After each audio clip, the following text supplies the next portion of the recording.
Hello guys, welcome करते हैं आज एक नए वीडियो में। जैसा कि हमने बोला था पिछले वीडियो में कि एक सीरीज़ चालू करेंगे जिसमें बिल्डिंग मटेरियल्स के बारे में हम लोग जानेंगे और बिल्डिंग के अलग अलग एस्पेक्ट्स के बारे में। तो उसी सीरीज़ का ये पहला वीडियो है। इसमें हम जानेंगे सीमेंट के बारे में। सीमेंट एक ऐसा चीज़ है, यानी मटेरियल है जो कोहेसिव होता है और अधेसिव होता है नेचर में, है ना। तो ये कोहेसिव मीन्स होता है जोड़ने वाला, जोड़ता है। ये किसको जोड़ता है? अगर वॉल के लिए यूज़ करें तो ये ईंटों को जोड़ता है, अगर कंक्रीट के लिए यूज़ करें तो गिट्टी बालू यानी सैंड एंड एग्रीगेट्स को जोड़ता है, चिपकने वाला। और ये चिपक जाता है सरफेस पे। तो ये सीमेंट एक मटेरियल है जिसका प्रॉपर्टी क्या होता है? कोहेसिव और अधेसिव प्रॉपर्टी होता है। अब अगला देख लेते हैं सीमेंट का टाइप्स ऑफ सीमेंट। तो ये दो टाइप के होते हैं। पहला होता है हाइड्रोलिक,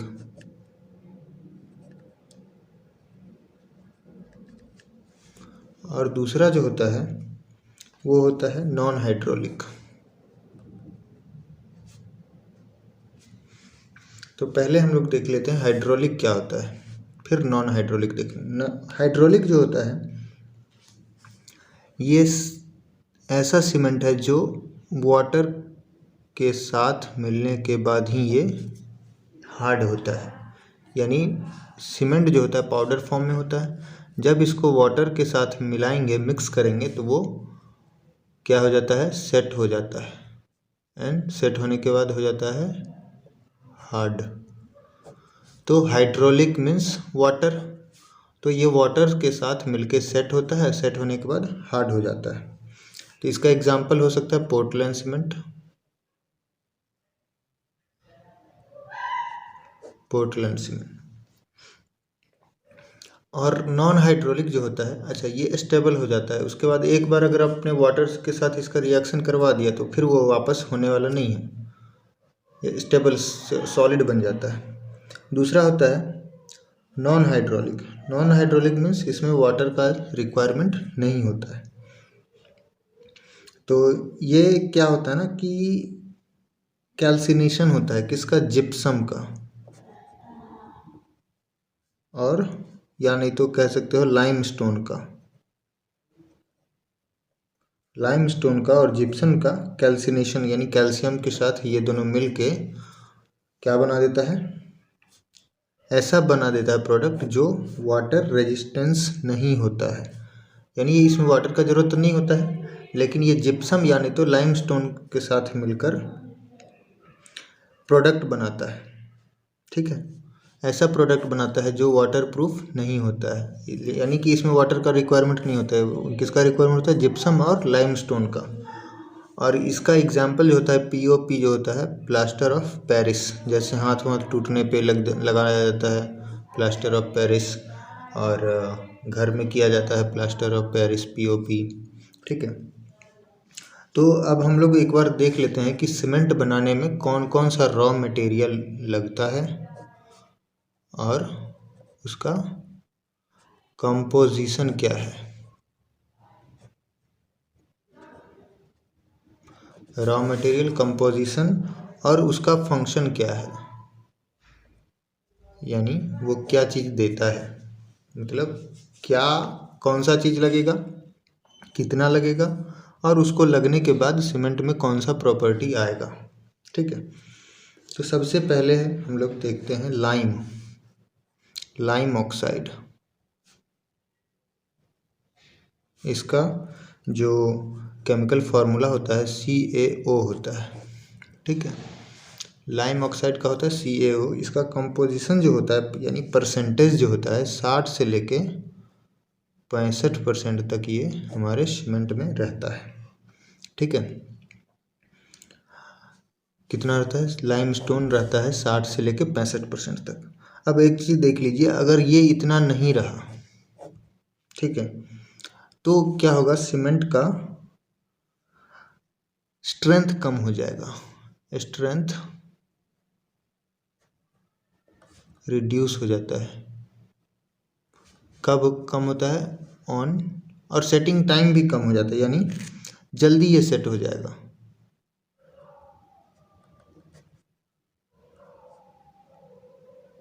भी रिड्यूस हो जाता है।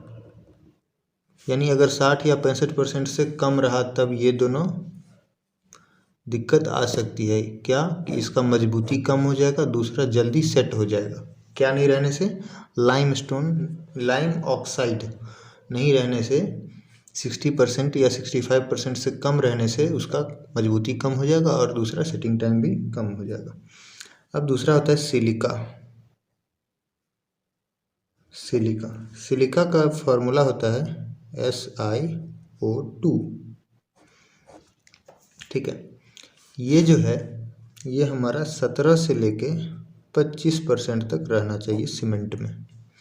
17 से लेके 25% तक रहना चाहिए। अगर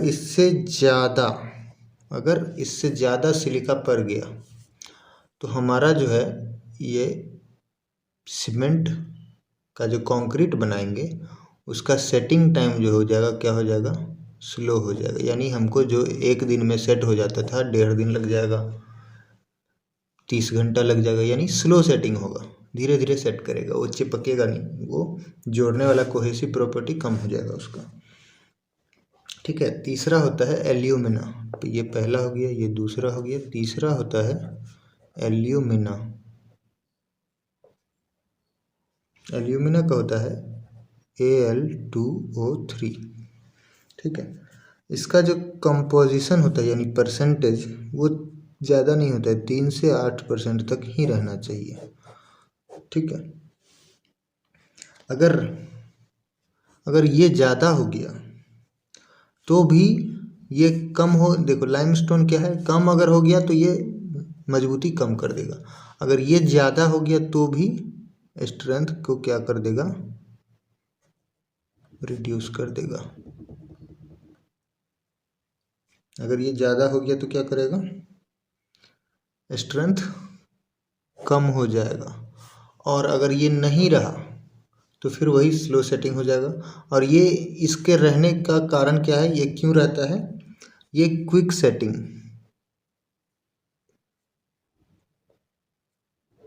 यानी तुरंत सेट कर देता है ये एल्यूमिना। क्विक सेटिंग इसमें प्रॉपर्टी डाल देता है सीमेंट में। सीमेंट अगर क्विक सेटिंग सीमेंट एक टाइप होता है सीमेंट का, उसमें ये ज़्यादा रहता है। ठीक है तो ये प्रॉपर्टी कौन सा देता है? Quick setting. इसकी वजह से सीमेंट जल्दी सेट हो जाता है। अगला है चौथा, आयरन ऑक्साइड।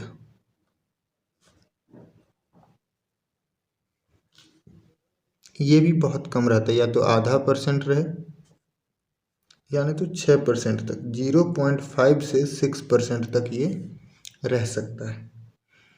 और आयरन तो जानते हैं ये एक तो कलर देता है,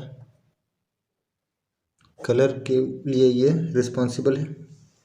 ठीक है, कलर इसी की वजह से आता है। किसकी वजह से?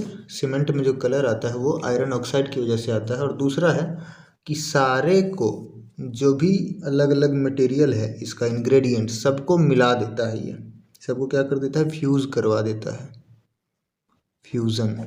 Fusion of other ingredients,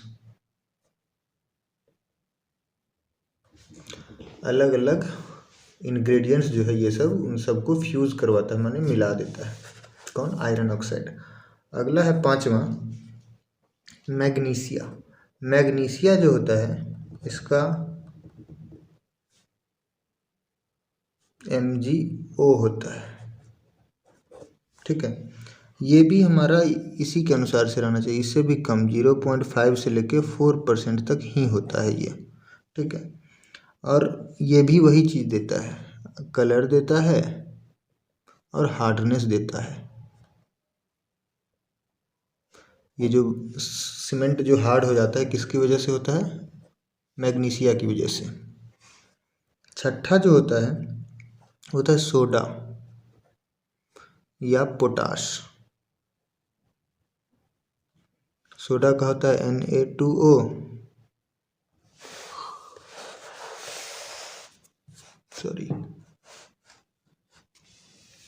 soda का होता है Na2O और पोटाश का होता है K2O। सोडा एंड पोटाश ये भी और कम रहना चाहिए, 0.5 से लेके 1% तक ही होता है ये। 0.5 से 1% तक होता है। अगर ये दोनों ज़्यादा हो गया तो एफ्लोरेसेंस बोलते हैं एक।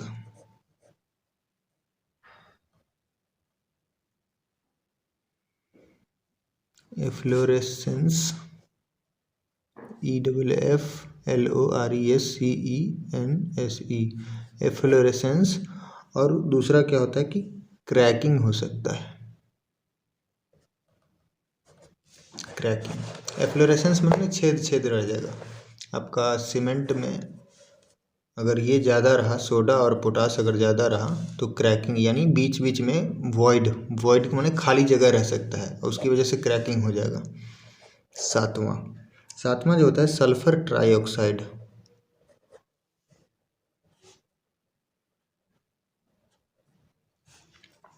SO3 ये होता है 1 से लेकर 2% तक ही रहना चाहिए सीमेंट में।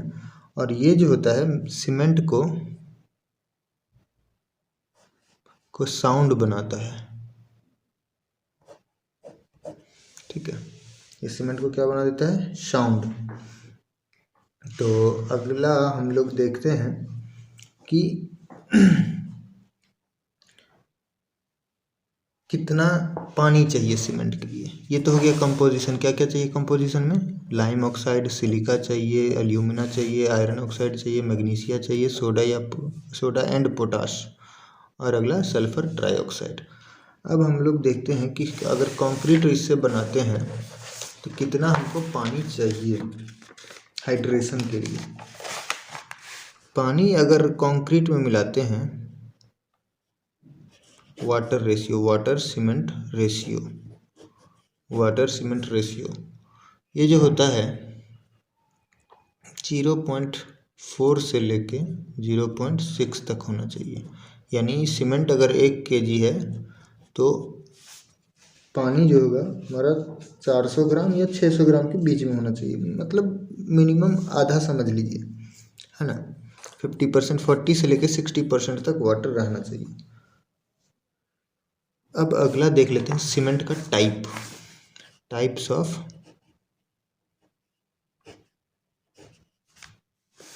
सीमेंट।